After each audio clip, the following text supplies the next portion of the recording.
तथा भाव्यत एव सद्भिः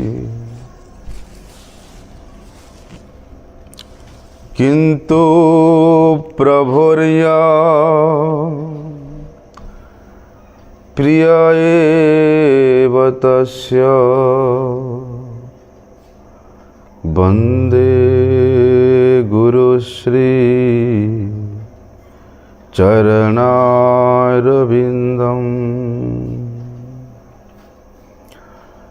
वाञ्छाकल्पतरुर्भ्यश्च कृपासिन्धुभ्य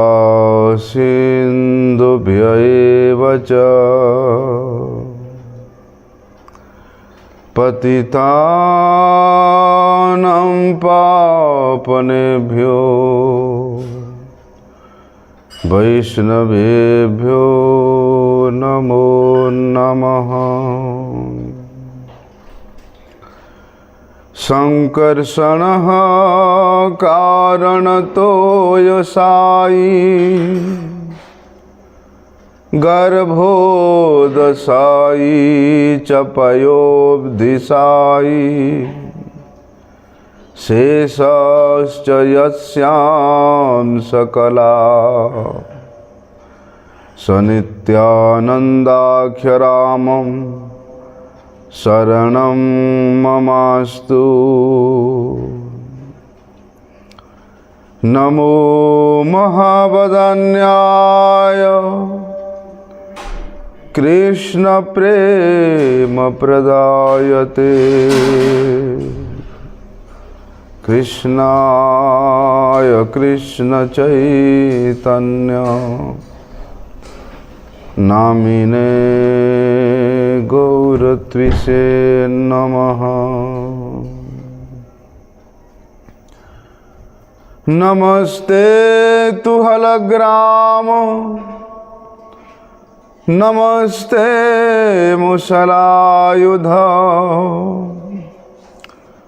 नमस्ते रेवतीकान्त नमस्ते भक्तवत्सल नमस्ते बलिनाम श्रेष्ठ नमस्ते धरणीधर प्रलम्बारे नमस्ते तो त्राहि मां कृष्ण पूर्वज भुजे सव्य वेणुं शिरसि शिखिपिच्छं कटितटे दुकूलं नेत्रान्ते सहचरि कटाक्षं च विदधते सदा श्रीमद्वृन्दावनवसति लीला परिचयो जगन्नाथ स्वामी नयनपथगामी भवतु मे हे कृष्ण करुणा सिंधु दीनबंधु जगत्पते गोपेश गोपिकाकांत राधाकांत नमस्तुते। तप्त कांचन गौरांगी राधे वृंदावनेश्वरी वृषभानुसुते देवी प्रणमामि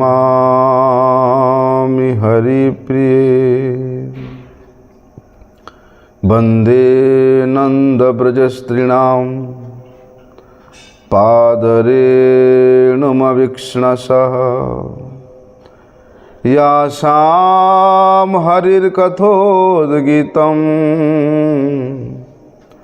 पुनाति भुवनत्रयम्। नारायणं नमस्कृत्यं नरं चैवं नरोत्तमं देवीं सरस्वती व्यासं ततो जयमुदीरये। भक्त्या विहीनमपराधलक्ष्ये क्षिप्ताश्च कामादितरङ्गमध्ये कृपामयि त्वां शरणं प्रपन्नं वृन्दे नमस्ते चरणारविन्दम्।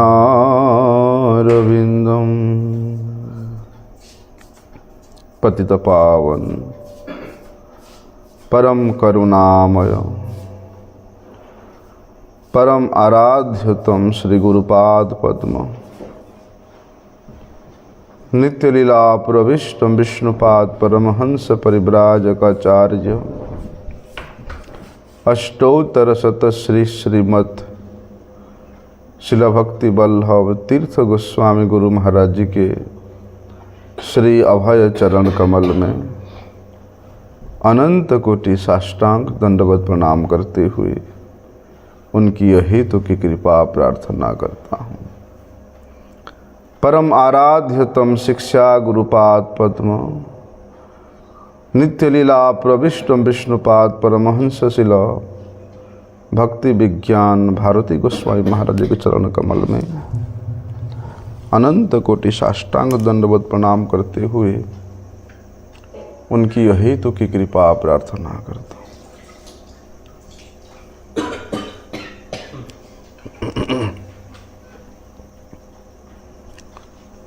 आज श्री भागवत रस माधुरी के द्वादश दिवस में हम लोग पहुँचे हैं। कल भगवान के अनेक अवतारों के विषय में हम लोगों ने श्रवण किया और जितनी अवतारों के विषय में हमने श्रवण किया उनमें से कोई कोई अवतार उन पुरुषोत्तम भगवान श्री हरि के अंशावतार है तो कोई उनके कलावतार है, कोई शक्त्यावेश अवतार है तो कोई आवेश अवतार है, कोई मनमंत्र अवतार है तो कोई युगावतार है।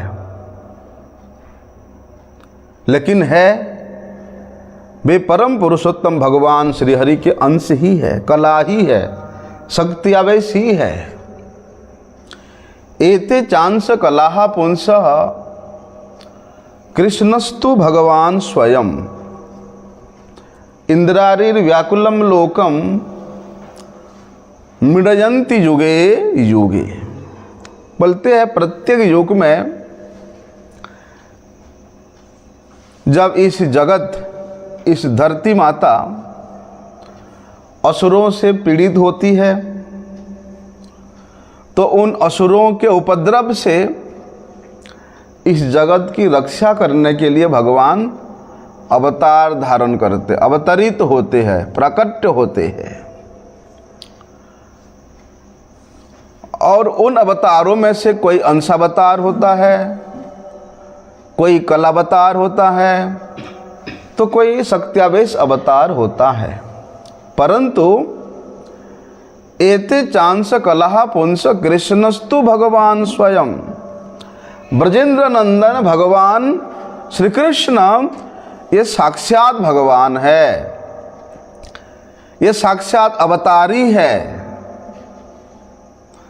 इन्हीं अवतारी श्री कृष्ण से ही तमाम अवतार प्राकट्य होता है।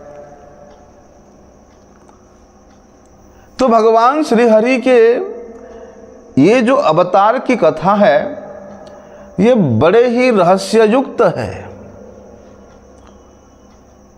जितना रहस्य युक्त है बोलते उतना ही ये मंगल विधायक भी है। यदि कोई व्यक्ति अत्यंत पवित्र होकर के एकाग्र चित्त से प्रातः काल और संध्या काल भक्ति के साथ इन अवतारों के विषय में श्रवण करता है, इन अवतार कथा को पठन करता है, तो बोलते हैं ये जो त्रिताप दग्धीभूत संसार है, ये जो जन्म मरण रूपी जो चक्र है, उसी से वो हमेशा के लिए विमुक्त हो जाता है। लेकिन कहते हैं भगवान का प्रत्येक रूप, प्रत्येक अवतार प्राकृत नहीं है, जड़ नहीं है, अप्राकृत रूप है, चिन्मय स्वरूप है। तो वे चिन्मय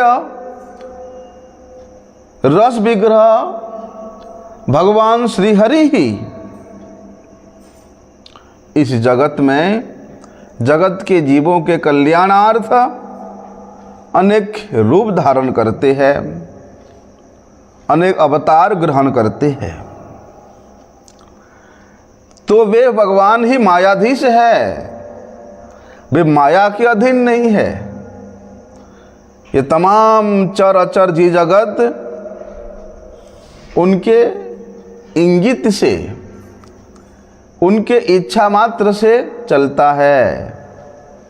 कहते हैं ना कि भगवान के इच्छा के बिना एक पत्ता भी नहीं हिलता।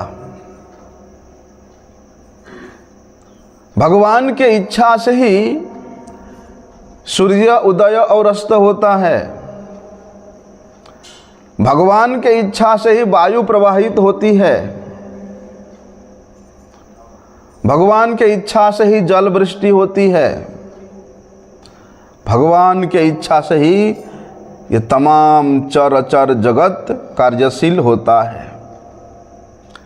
श्रील भक्ति विनोद ठाकुर इसको भजन के माध्यम से बताया है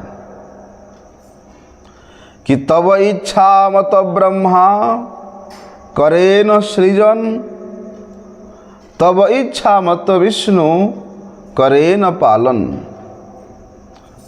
तब इच्छा मत माया सृजे कारागार, तब इच्छा मत शिव करे न संहार। सब भगवान के इच्छा से ही परिचालित होता है। परंतु जो लोग मूर्ख है, जो लोग अति अल्पबुद्धि वाले हैं, वो लोग क्या सोचते हैं जी, ये जो विशाल आकाश है, ये आकाश मेघ के द्वारा ढक गया है। इतना विशाल आकाश को क्या कोई मेघ, कोई बादल ढक सकता है? उसके वास्तविक के तत्व को नहीं जानने के कारण वो मूर्ख व्यक्ति सोचता है कि आकाश जो है मेघ से ढका हुआ है। और जब घूर्णी होता है, आप लोगों ने देखना, तो वायुमंडल पे बहुत से धूल उड़ता है। तो वे मूर्ख व्यक्ति सोचता है कि वायु को धूल ने मलिन कर दिया है। वास्तव में ये जो मेघ है, ये वायु के द्वारा ही परिचालित होता है। वे मेघ में इतना सामर्थ्य नहीं है कि इतना विस्तीर्ण आकाश को वे ढक दे। और ये जो वायु में जो हम लोग धूसरपना देखते हैं, मलिनता देखते हैं, वो वायु में नहीं, धूल में ही होता है। बोलते इसी प्रकार जो मूर्ख व्यक्ति है, मूर्ख व्यक्ति वही है जिसको शास्त्रीय भाषा में विवर्तवादी कहते हैं, कि जो मूल वस्तु है उस मूल वस्तु में ही अन्य एक सामान्य वस्तु का होने का भ्रम करते हैं ये लोग। जैसे कि अंधेरा में कोई एक रस्सी पड़ा हुआ है और उसको सांप समझ करके भ्रमित हो रहा है। मूल वस्तु तो रस्सी है, उसमें सांप का तो भ्रम मात्र हुआ है। बोलते उसी प्रकार सबके दृष्टा, सबके नियंता, सबके पालन करता वे सच्चिदानंद स्वरूप भगवान श्री हरि ही इस दृश्य जगत के और अदृश्य जगत के नियंता है। और इसको कौन जानता है? भगवान के इस तत्व को ये जड़ इंद्रियों के द्वारा, जड़ बुद्धि के द्वारा कोई नहीं जान सकता। वास्तव में जो धर्म से युक्त व्यक्ति है, भगवत शरणापन्न व्यक्ति है, गुरु वैष्णवों के अनुगत्य को स्वीकार करने वाला व्यक्ति है, बोलते वे ही भगवान के इस तत्व को जान सकता है। और वास्तव रूप में यदि कोई ये भगवत तत्व को हृदयंगम कर लिया, उसको फिर ये शरीर में मैं और मेरापन का अहंकार नहीं रहेगा। और जिस दिन शरीर और शरीर संबंधी व्यक्ति वस्तुओं में मैं और मेरापन का भाव समाप्त हो जाता है, उसी दिन से उस व्यक्ति का चित्त वृत्ति, उस व्यक्ति का इंद्रियों की वृत्ति भगवत सेवा परायण होना प्रारंभ हो जाता है।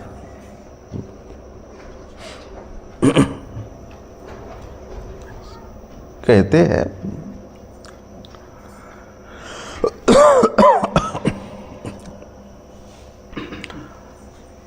जब जीव को उस आत्म स्वरूप का ज्ञान हो जाता है कि मैं शरीर नहीं हूं, मैं आत्मा हूं, और ये आत्मा का नित्य संबंध केवल मात्र परमात्मा के साथ है। आत्मा का संबंध परमात्मा के साथ अनुभव करना ही अविद्या का नाश होना है। बोलते ये ज्ञान के प्रभाव से, ये संबंध ज्ञान के प्रभाव से जीव के हृदय में जो अविद्या रूपी ग्रंथि होता है वो तत्क्षणात नष्ट हो जाता है। और अविद्या का ग्रंथि नष्ट होने मात्र से वे जीव चिदानंदमय उस भगवत साक्षात्कार करने का योग्यता प्राप्त कर लेता है। तो ये मनुष्य जन्म, ये मनुष्य शरीर आत्म स्वरूप में स्थित होकर के आत्म साक्षात्कार करने के लिए ही मिला है। उस चिदानंद घन स्वरूप भगवान के सेवा प्राप्त करने के लिए ही मिला है। वहां पर एक शब्द आता है कि अविद्यया आत्मनि कृते इति तद ब्रह्म दर्शनम, कि वो अविद्या का ग्रंथि टूटते ही उससे ब्रह्म का दर्शन होता है। कौन सा ब्रह्म? बोलते वे चिदानंदमय परम ब्रह्म, वे सच्चिदानंदमय परम ब्रह्म। कौन है वो? है नंद नंदन भगवान श्री कृष्ण। लेकिन भैया यदि मन दे करके श्रवण करोगे, उत्साहित होकर श्रवण करोगे, तो ये तत्व को समझ पाओगे। और बोलते हैं कि जो तत्ववेत्ता है, इस प्रकार के तत्व को जानने वाला व्यक्ति है, वो इस बात को अच्छी तरह से समझते हैं कि भगवान के कृपा से ही उनकी ये जो दैवी माया है, कौन सी अविद्या रूपी दैवी माया, ये केवल और केवल भगवान के कृपा से ही दूरीभूत होता है। तब जाकर के जीव ये शरीर और शरीर संबंधी जो भी उपाधि है,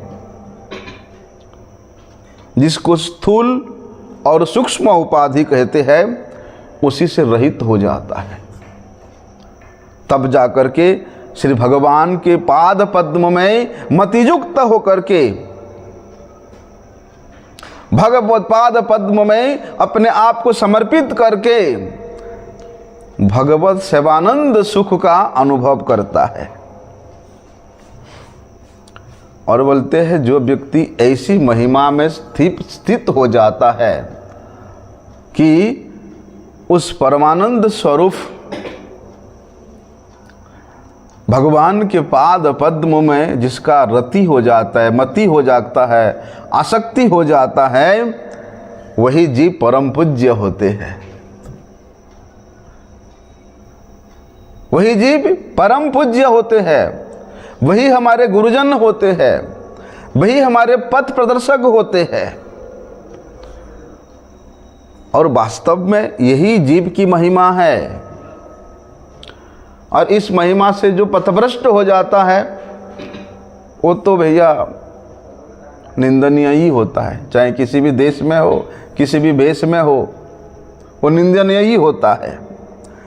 इसलिए वहाँ पर बताया कि एवं जन्मानि कर्माणि ह्यकर्तुर अजनस्य च वर्णयन्ति स्म कवयो वेद गृहाणि हृतपते है।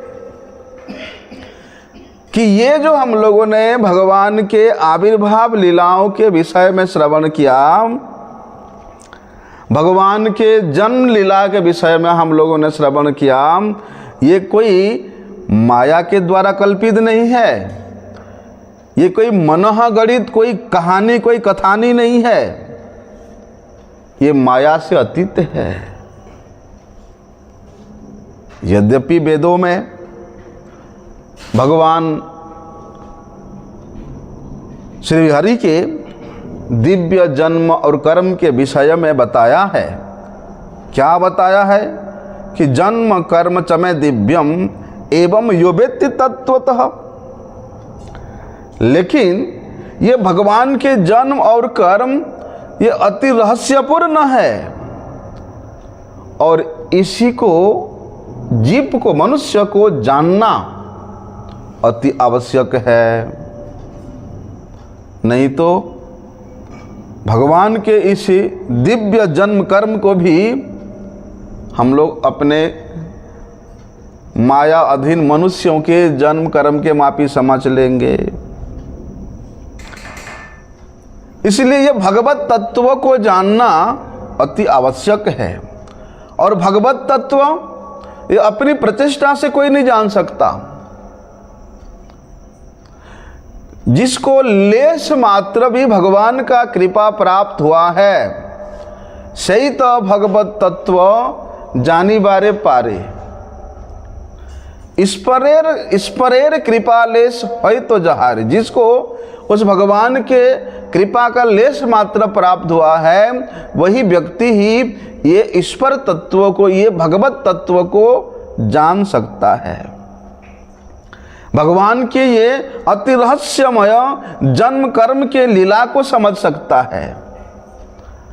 इसलिए जो रसिक जन है, जो तत्ववेत्ता जन है, बोलते हैं उनके पदांकानुसरण करने मात्र से ही जो लोग की नित्य निरंतर भगवान के इस अलौकिक लीलाओं का कीर्तन करते रहते हैं, उनके अनुयायी होने से ही उस वस्तु को समझा जा सकता है। और भगवान के लीला तो भैया अलौकिक है ही। जैसे अलौकिक है ऐसे अमोघ भी है। देखो भगवान लीला बसत लीला करने के लिए ही इस विश्व के सृष्टि करते हैं, पालन करते हैं, ध्वंस भी करते हैं।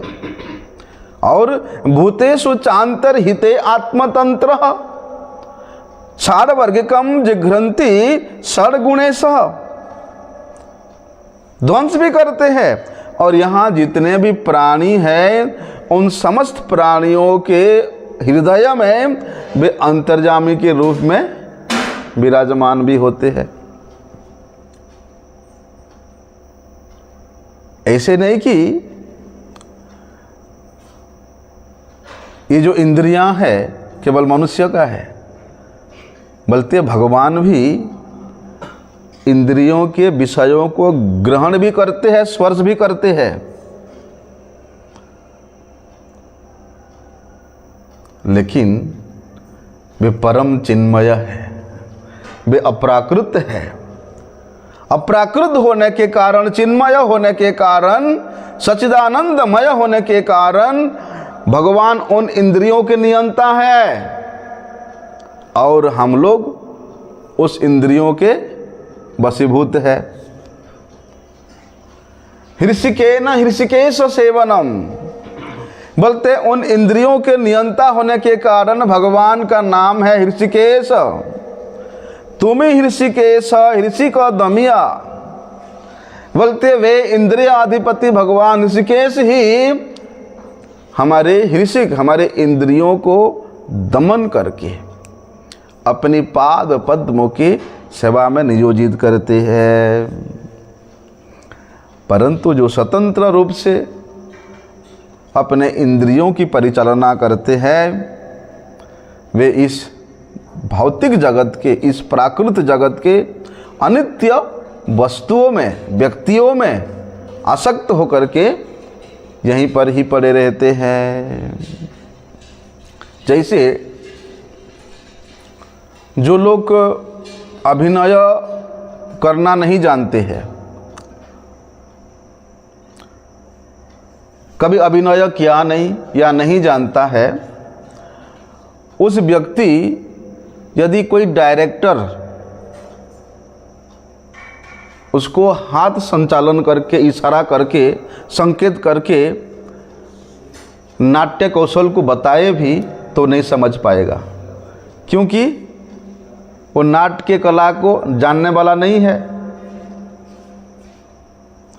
लेकिन जो जानता है कि ऐसे इशारे का क्या है, ऐसे इशारे करना मतलब क्या है, वो समझ जाएगा कि डायरेक्टर मुझे ये ऐसे इशारे करने का मतलब कि वो मुझे ये करने को बोल रहा है। देखो ना, जो डायरेक्टर होते हैं वो ऐसे ऐसे इशारा करते रहते हैं, म्यूजिक डायरेक्टर हो या एक्टिंग डायरेक्टर हो, ऐसे ऐसे करते रहते हैं ना, देखा। जो जानता है वो समझ जाएगा कि डायरेक्टर का क्या इशारा है, क्या संकेत है। जो नहीं जानता उसको 1000 बार भी दिखाओ नहीं समझ पाएगा, उसके नाट्य कौशल को नहीं समझ पाता है। बोलते हैं उसी प्रकार जो मूर्ख है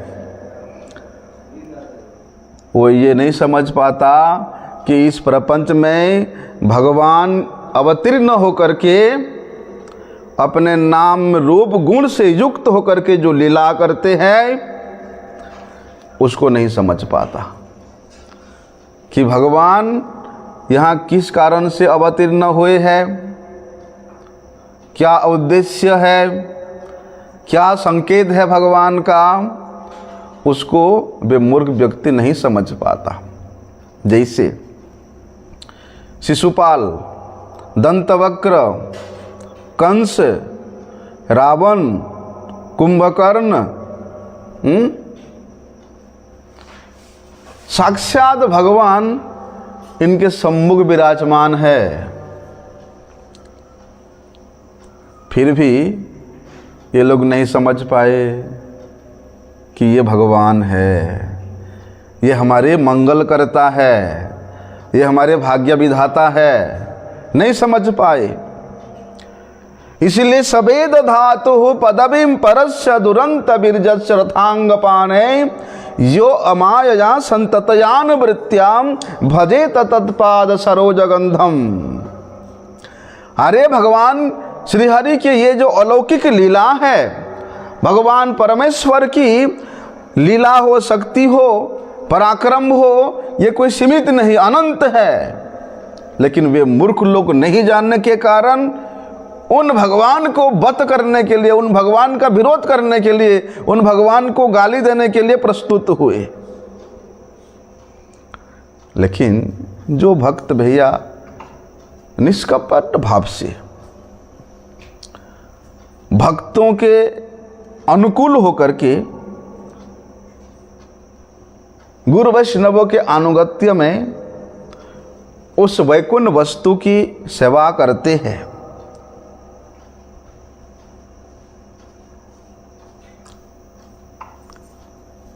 अपने इंद्रियों की वृत्ति को उस वैकुंठ वस्तु वैकुंठाधिपति भगवान श्रीहरि के सेवा के प्रति उन्मुख कर देते हैं।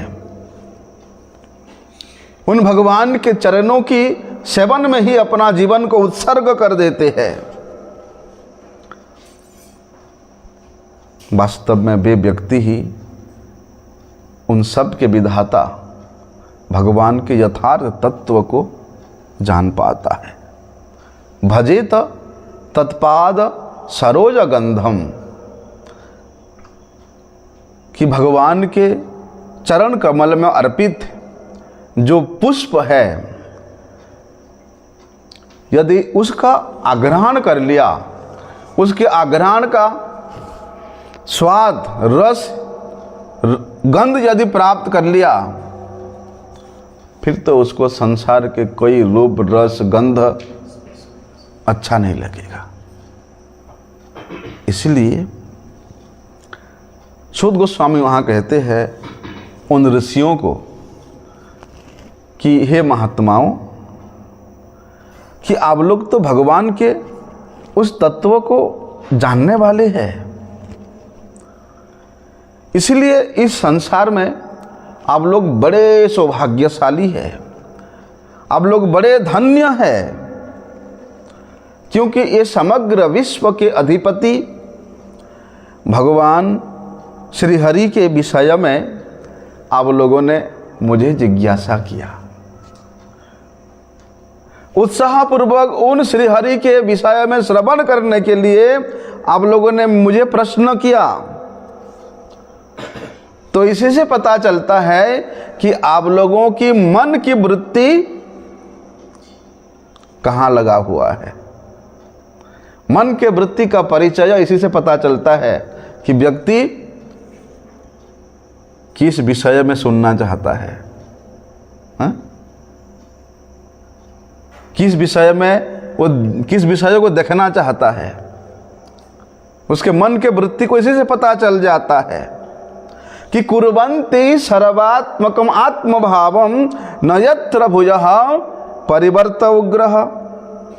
और जिनका उस भगवान श्री हरि के प्रति निश्चल प्रेम हो जाता है, आत्मभाव जागृत हो जाता है, सेवा भाव जागृत हो जाता है, वे व्यक्ति पुनः पुनः इस जन्म मरण रूपी संसार चक्र में आने का आवश्यकता जरूरत पड़ता नहीं। अर्थात उस भयंकर संसार चक्र से उसको छुटकारा मिल जाता है।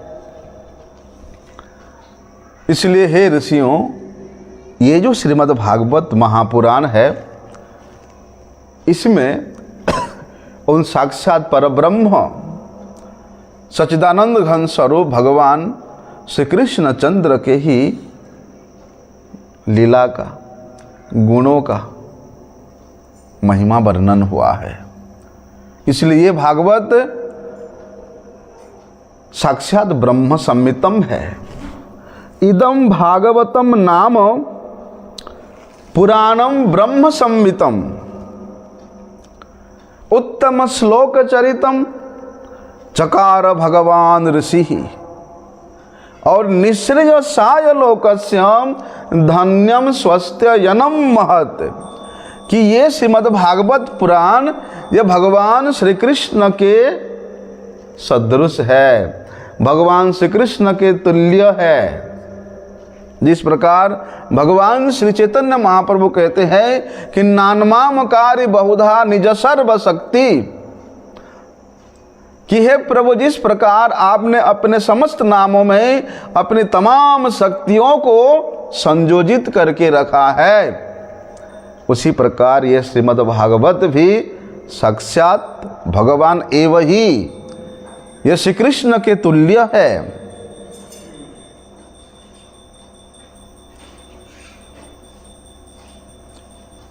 भगवान वेदव्यास ने इस जगत के परम मंगल के लिए, जगत में किस प्रकार सबके हृदय में परम शांति प्राप्त होगा, सबका कल्याण होगा, ऐसे विचार करके भगवान के लीला से परिपूर्ण वेद रूपी कल्प वृक्ष के समान ये श्रीमद् भागवत रूपी महापुराण का उन्होंने रचना किया। इसलिए श्रीमद् भागवत नाम का ये शास्त्र, इसकी महिमा में वहाँ व्यासदेव जी महाराज बताते हैं कि सर्व वेद इतिहासानाम सारम सारम समुद्रितम। जैसे दूध को गर्म करो, फिर उसको दही जमाओ, दही को फिर मंथन करो, उसके बाद वहाँ से नवनीत मक्खन निकलता है और उन मक्खन से भी घी की प्राप्ति होती है।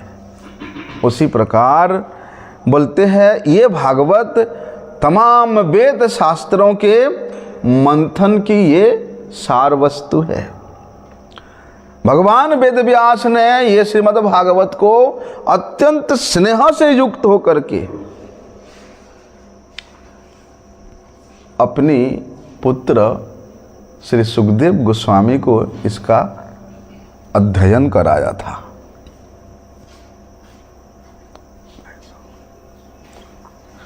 इसीलिए इसी श्रीमद् भागवत पुराण का उन आत्मज्ञानी सुखदेव गोस्वामी जब गंगा तट पे महान वैराग्य के साथ आमरण अनशन करने वाले महाराज परीक्षित को श्रवण कराया था,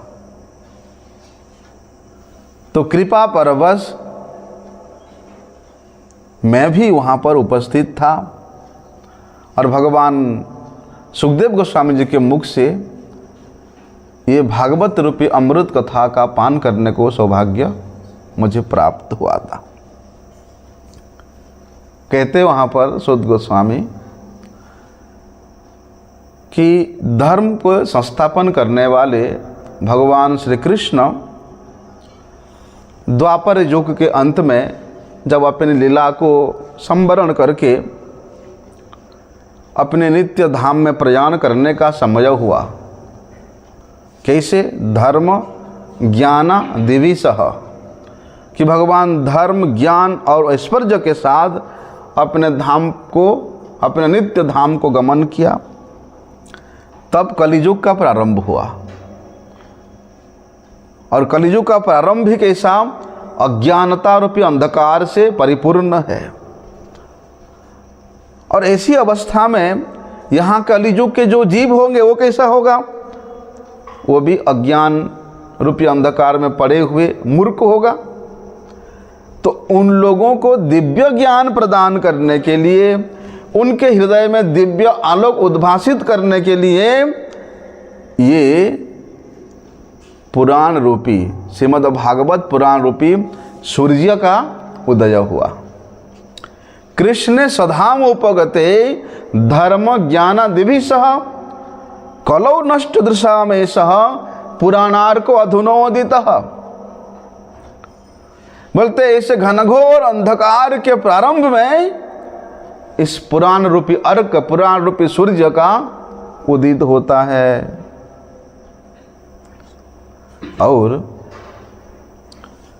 जहाँ पर राम,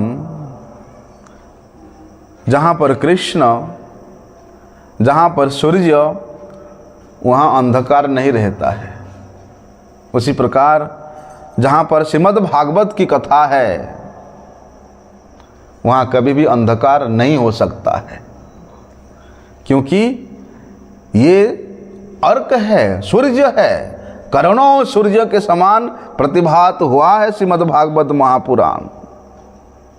इसलिए हे ब्राह्मणों, हे ऋषियों, उस समय उस परीक्षित के सभा में जब सुखदेव गोस्वामी जी परम महान तेजस्वी मुनिश्रेष्ठ श्री सुखदेव गोस्वामी के मुख से ये पुराण रूपी अर्क प्रवाहित हो रहा था, ये पुराण रूपी अमृत वहाँ वर्षण हो रहा था, तब उनके कृपा से मैं भी वहाँ पर विराजमान था, मैं भी वहाँ एक कथा श्रवण किया था।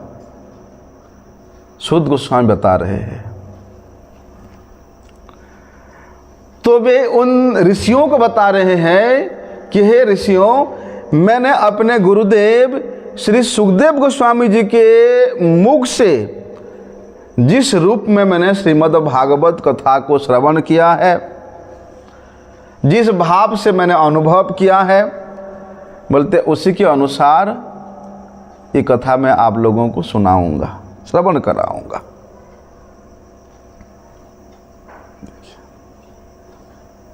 सूत गोस्वामी जब इस प्रकार उन ऋषियों को आह्लादित करने के लिए, उस कथा के प्रति और अधिक लोभ जागरण करने के लिए इस प्रकार वचन कहते हैं, तो मुनियों ने उनको बड़े आदर करते हैं। और वे ऋषियां वहां क्यों एकत्रित हुए थे? बोलते दीर्घकालीन सत्र का यज्ञानुष्ठान करने के लिए, और वो यज्ञानुष्ठान का उद्देश्य भगवान श्री हरि को प्रसन्न करने के लिए हजारों वर्ष से करते आ रहे हैं। तो उनमें से जो उन यज्ञ कार्यों में जो दीक्षित है, वयोवृद्ध है, कुलपति है, वेद के ज्ञान में प्रवीण है,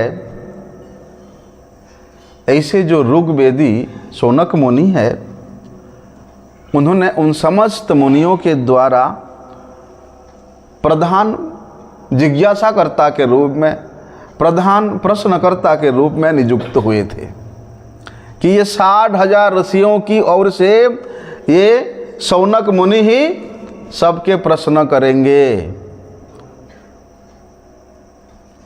तब शौनक मुनि ने सूत गोस्वामी जी के बड़ी प्रशंसा करते हुए उनसे पूछते हैं कि सुत सुत महाभाग बदनो बदतांबर कथाम भागवतीम पुण्याम यदाह भगवान सुकः। क्या कहते शौनक ऋषि कि हे सूत गोस्वामी, आप बड़े भाग्यवान हैं, क्योंकि अब साक्षात रूप से सुखदेव गोस्वामी जी के मुख से इस रस का पान किया है, इस कथा को श्रवण किया है, इसलिए आप वक्ताओं में भी श्रेष्ठ है। तो उन भगवान सुखदेव गोस्वामी जी ने भगवान के संबंधित, भगवान के नाम रूप गुण लीला परिकर धाम वैशिष्ट्य से संश्लिष्ट जो पवित्र कथा, जो परम पुण्यमयी कथा कही थी, कृपा करके आप हमें उस कथा को पुंखानुपुंख रूप से, स्पष्ट रूप से आप हमें सुनाइए। और कहते हैं कि ये कथा सबसे पहले किस युग में हुई थी, किस स्थान पर हुई थी, हैं? यद्यपि महर्षि वेदव्यास ने महाभारत, पुराण, ये सब शास्त्रों की रचना करने पर भी उन्होंने ये अंतिम में ये पारमहंस संहिता की रचना क्यों किया, और ये भागवती संहिता की रचना करने की प्रेरणा उनको कहाँ से प्राप्त हुई थी, ये सब बात आप हमें बताइए। और ऐसा सुना है कि तस्य पुत्र महायोगी, अर्थात वेदव्यास जी के पुत्र महान योगी श्री सुखदेव गोस्वामी,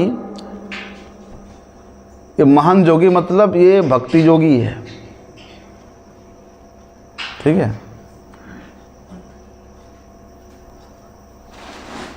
ये ब्रह्मदर्शी थे, जिधर देखते थे उधर ही उनको अपने आराध्य का दर्शन होता था। स्थावर जंगम ना देखे सर्वत्र देखे तार मूर्ति। जिधर देखते उधर ही अपने इष्ट देव के स्फूर्ति होता है, नहीं देखते कि ये स्थावर है, ये जंगम है। इसलिए वे समदर्शी थे। और वे सुखदेव गोस्वामी इस प्रकार से एकांतिक रूप से भगवान श्री कृष्ण के चरणों के प्रति अनुरक्त हुए, वो भी हमें आप बताइए। क्योंकि सुखदेव गोस्वामी महान ब्रह्मज्ञानी थे, महान ब्रह्मवेत्ता थे, महान योगी थे, लेकिन उनके हृदय में इस प्रकार के एकांतिकी भक्ति योग किस प्रकार से प्राप्त हुआ, आप हमें बताइए।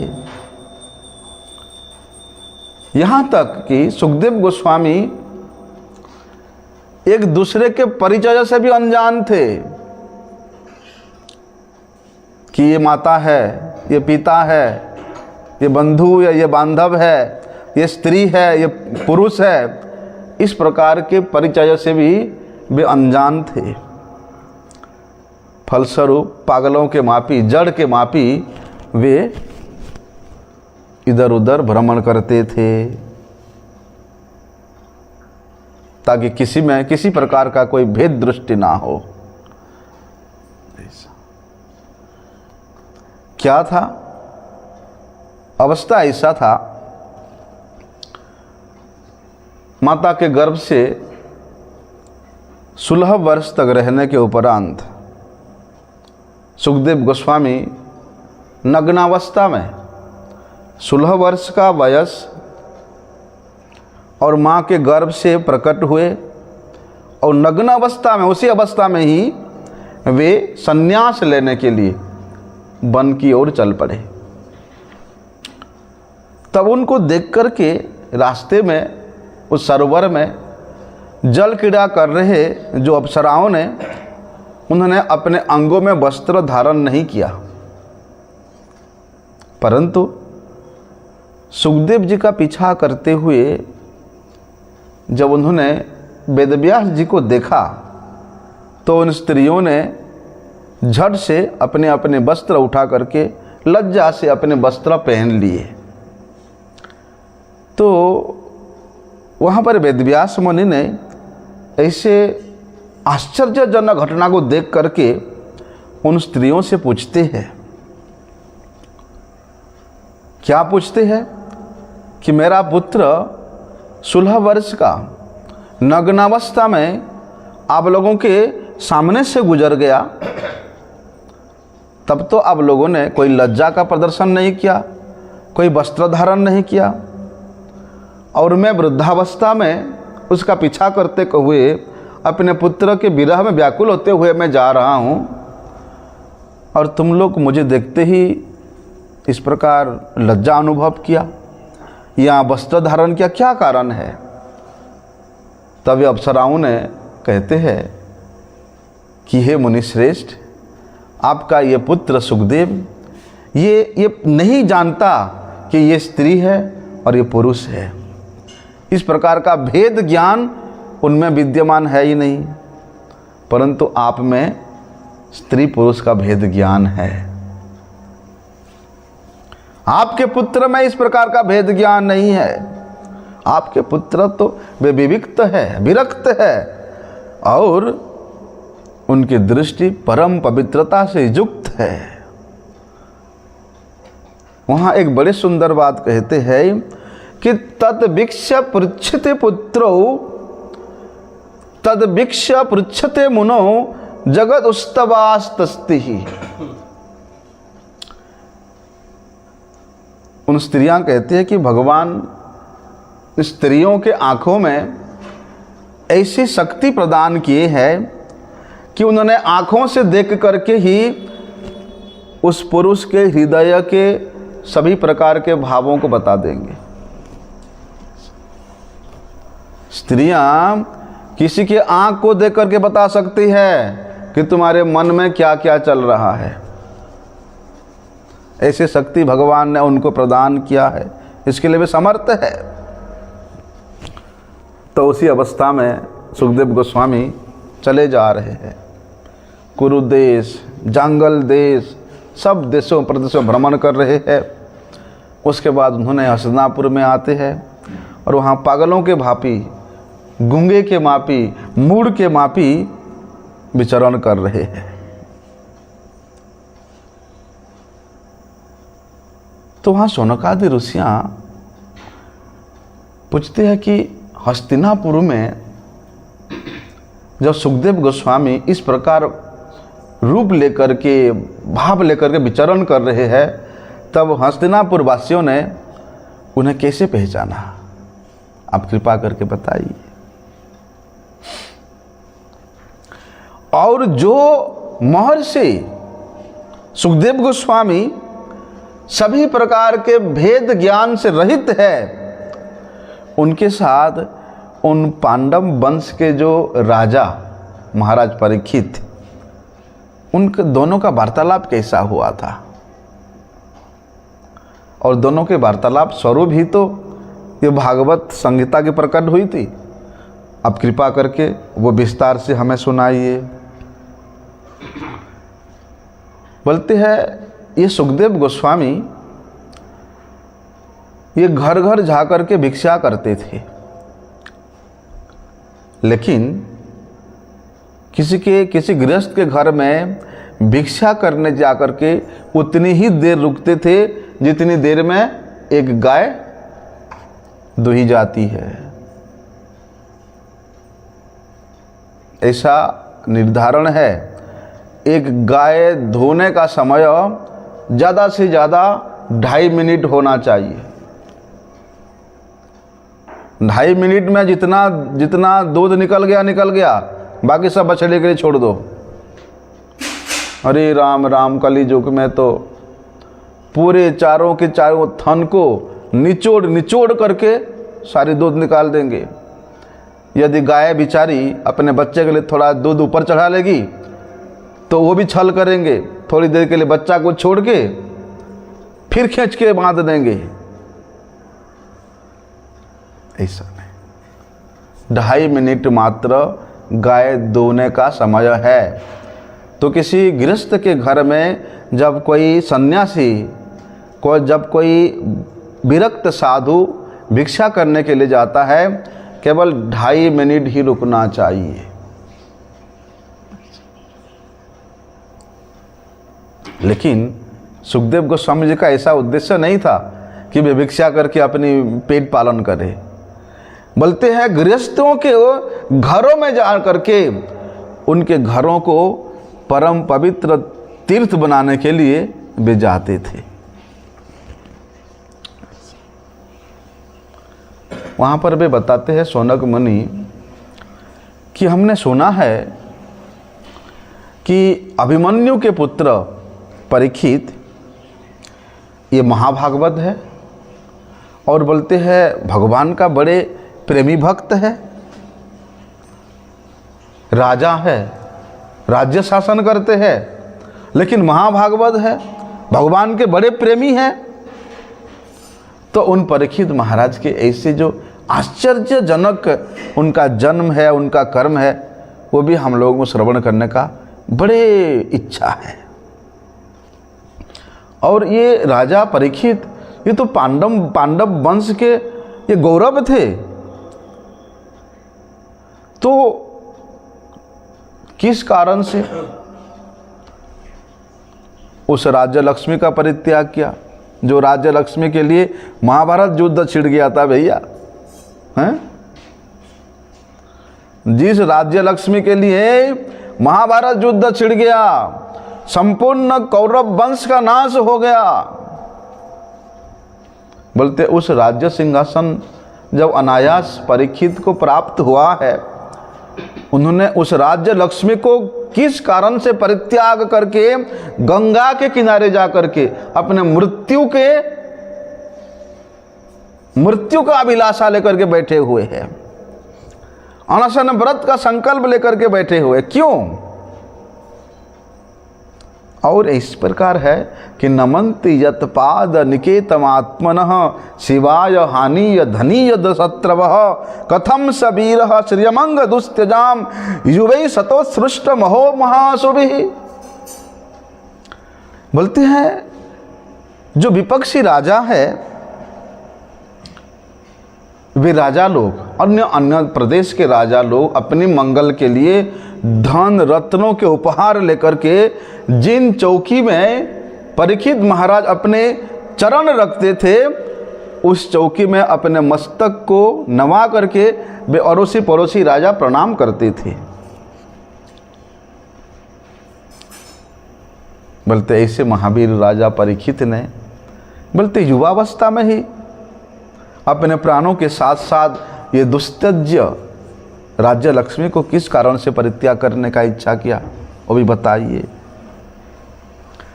और जो व्यक्ति का मन भगवान में लग जाता है, जो भगवान में अनुरक्त हो जाता है, वे तो ये संसार के परम कल्याण के लिए, संसार के प्रत्येक जन के सुख समृद्धि के लिए जीवन धारण करते हैं, अपने लिए नहीं। शिवाय लोकस्य भवाय भूतये स उत्तम श्लोक परायणा जनः जीवन्ते नात्मार्थमसौ पराश्रयम मुमोच निर्विद्य कुतो कलेवरम। बोलते उनके देह भी दूसरे के लिए ही होते हैं, अपने स्वार्थ के लिए नहीं। इसलिए संसार में वही सबसे बड़े निस्वार्थी है। ये संसार में वे ही सबसे बड़े दूसरे के कल्याण चाहने वाले हैं, जिसका मन भगवान में लग गया है। वे भक्त जन, वे वैष्णव जन, वे साधु जन। इन साधुओं का विचरण करना भी लोक कल्याण के लिए है। इन साधुओं का हरि कथा श्रवण कराना ये भी जगत के कल्याण के लिए है। इसलिए वहां पर गोपियों ने भी इस बात को बताया कि तव कथामृतम तप्त जीवनम कविभिरीडितम कल्मषापहम श्रवण मंगलम श्रीमदाततम भुवि गृह्णन्ति ते भूरिदा जना। वही सबसे श्रेष्ठ भूरिदा है, सबसे श्रेष्ठ दानी है, सबसे श्रेष्ठ कल्याण चाहने वाले हैं, जो इस जगत में भ्रमण करते करते लोगों को हरि कथा श्रवण करा रहा है, हरि कीर्तन श्रवण करा रहा है। इसलिए परीक्षित महाराज, उनका चित्तवृत्ति तो भगवान में अनुरक्त हो गया था। इसलिए वे अपने स्वार्थ के लिए क्यों जिए? इसलिए इस प्रकार के राजदेह को धारण करने वाले परीक्षित महाराज ने विरक्त होकर के उन प्रजाओं के आश्रय स्वरूप देह का किस कारण से परित्याग किया था, वो भी आप हमें बताइए।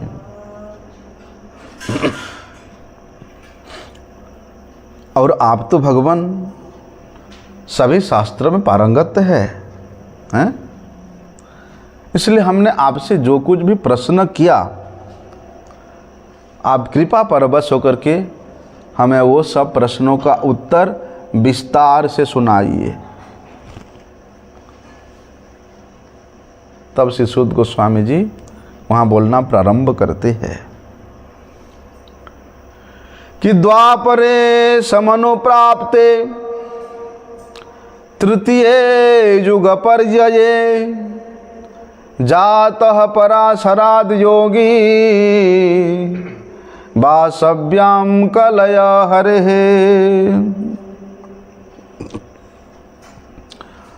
वैवस्वत मनमंत्र की जो वर्तमान चतुर्युगी है, उस चतुर्युगी के तृतीय युग का जो परिवर्तन का समय हुआ, अर्थात द्वापर युग समुपस्थित हुआ, उस समय महर्षि पराशर के द्वारा उपरिचर वसु की कन्या सत्यवती के गर्भ से विष्णु के अंश के अंश कलावतार महाज्ञानी श्री कृष्ण द्वैपायन वेद व्यास जी का प्रकट्य होता है, जन्म ग्रहण होता है।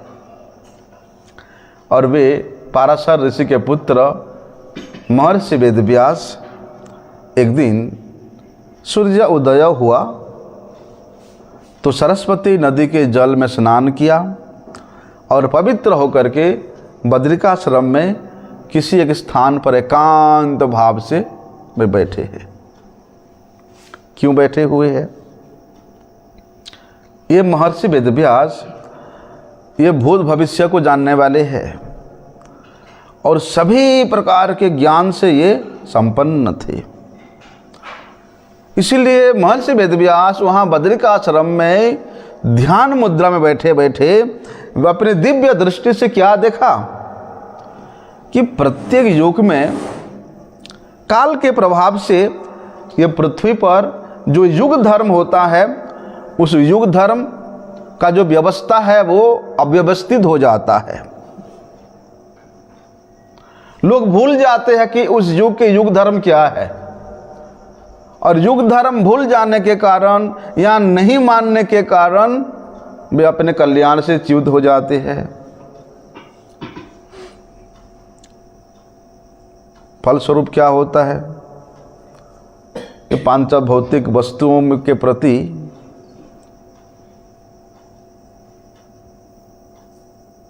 शक्ति और देह में जो सामर्थ्य है वो ह्रास हो जाता है।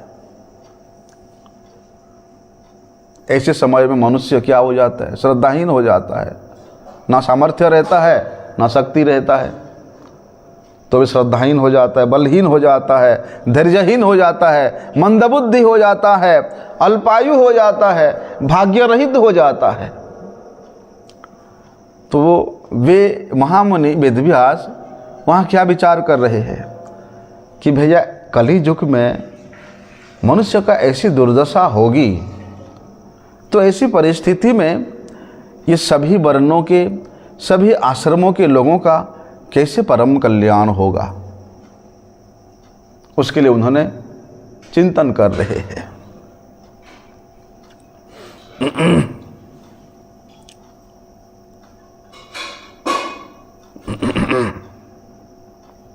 वेदव्यास जी ने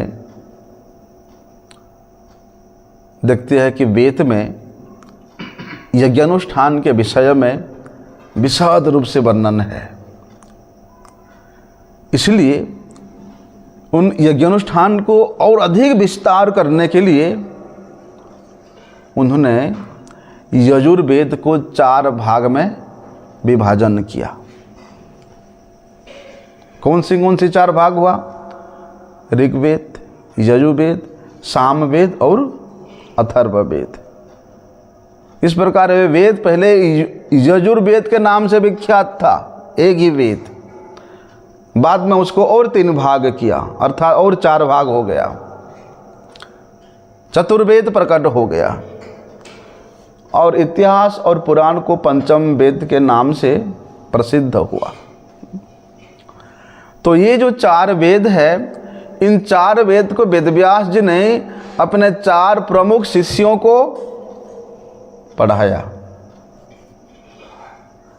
ऋग्वेद पैल ऋषि को, सामवेद जैमिनी ऋषि को, यजुर्वेद वैशंपायन ऋषि को और अथर्ववेद ये सुमंत मुनि को पढ़ाया।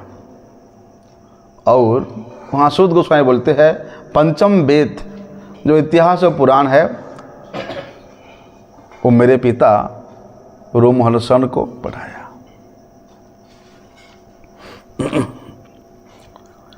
बोलते वे सब ऋषियों ने जिन जिन वेदों में प्रवीणता प्राप्त की उन्होंने अपनी अपनी शाखा को और आगे बढ़ाया। शाखा उपशाखा अनेक विभक्त हुआ। फलस्वरूप वेद भी शिष्य प्रशिष्य के परंपरा के अनुसार अनेक सी शाखाओं में विभाजित हो गया। और ये जो वेद का विभाजन हुआ, ये केवल उन मेधावी व्यक्तियों के लिए ही अनुभवनीय था, बोधगम्य था। जो अल्प बुद्धि वाले हैं, जिसका कम श्रवण शक्ति है, ये लोग उन्हें नहीं समझ पाते थे। इसलिए वेदव्यास जी ने, जो लोग उस वेद को नहीं समझ पाएंगे, उनके लिए क्या किया? बोलते इन वेदों का विभाजन किया। और बोलते हैं ये जो 3 वेद है, ऋग्वेद, यजुर्वेद और सामवेद, ये तीनों वेदों को पढ़ने का अधिकार ना तो स्त्री को है, ना तो शूद्र को है, ना तो द्विजबंधु। ये द्विजबंधु मतलब ये एक सावित्री पतित ब्राह्मण होते हैं, उनको है, ना क्षत्रिय को ना वैश्य को है। इन वर्णों के लोगों को इन 3 प्रकार के वेद पढ़ने का अधिकार नहीं है, श्रवण करने का अधिकार नहीं है। ऋग्वेद, यजुर्वेद और सामवेद। फलस्वरूप ये लोग वेद के निर्धारित जो कर्म है, जो शुभ अशुभ कर्म है, उसको नहीं जान पाएंगे। नहीं जानने से इनका मंगल नहीं होगा। ऐसा सोच करके वेदव्यास जी ने कृपा करके महाभारत की रचना किया। इतिहास की, महाभारत नामक इतिहास की रचना किया। और वहाँ पर सूत जी कहते हैं कि हे ऋषियों, कि इस प्रकार वेदव्यास जी ने अपनी संपूर्ण शक्ति के साथ हमेशा इन तमाम प्राणियों के कल्याण के लिए ही, जगत के जीवों के हित साधन के लिए ही लगे रहे। बहुत से उद्देश्यों का, बहुत से कर्मानुष्ठानों का विस्तार से उन्होंने वर्णन किया। लेकिन इतना कुछ करने के बावजूद भी वेदव्यास जी को संतुष्टि नहीं मिला। तब वे अत्यंत खिन्न हो गए, अप्रसन्न हो गए और सरस्वती नदी के तट पर जाकर के निर्जन स्थान में एकांत भाव में पवित्र होकर के अपनी मन के अप्रसन्नता का क्या कारण है, उसको चिंतन करते करते वे वहाँ ध्यानस्थ हो गए। तब उनके गुरु श्री नारद मुनि का वहाँ आगमन होता है और वहाँ व्यासदेव और नारद जी का ये जो संवाद कल हम लोगों ने श्रवण करेंगे, ये बड़े ही मार्मिक है और बड़े ही तात्विक है। उसको हम लोग कल श्रवण करेंगे। वंशा कल्पतरुभ्यश्च कृपा सिंधुभ्यैव च पतितानां पावनेभ्यो वैष्णवेभ्यो नमो नमः।